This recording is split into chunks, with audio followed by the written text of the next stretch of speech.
Now we're going to create our push method for our stack. So it's going to look like this.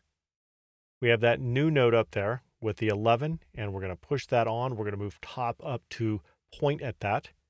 And remember that this looks an awful lot like an unshift from a linked list. So we can borrow from that. So we had unshift. We'll replace this with push. So not to be confused with the push method for the linked list that happens at the other end of the linked list. We are renaming unshift to push because this is a stack.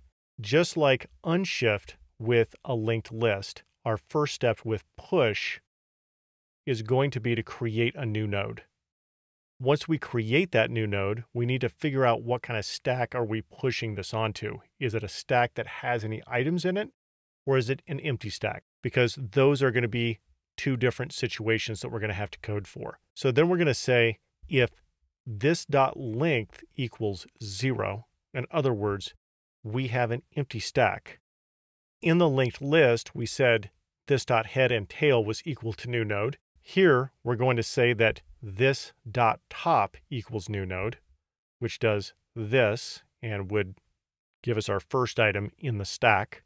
So the other scenario is that we are pushing this onto a stack that already has items in it. So we're going to say else new node dot next equals this dot top. New node dot next. Okay, so let's look at that. New node dot next equals this dot top. And that adds that in there. Then we say this dot top equals new node, which moves this up here. And now we've added that into the stack. Couple steps left though.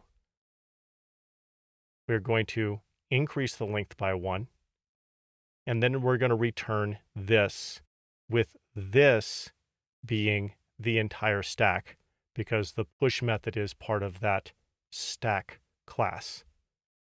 So now let's go over to DevTools and look at this code.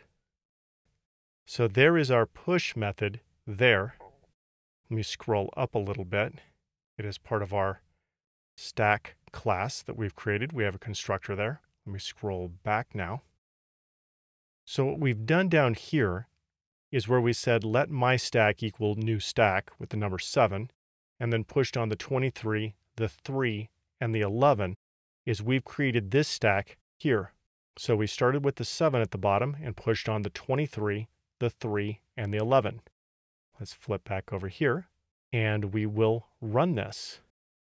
Then we'll come down to the console down here, and I'm going to type in my stack and press enter. And you can see that we have a stack with a top that is pointing to a node. Length is equal to 4. And we'll open this up, and top is pointing to a node with the value of 11. And next for that node is pointing to another node. So if we open this up, we can see that the next item has a value of 3. Which is exactly what we had in our stack over here.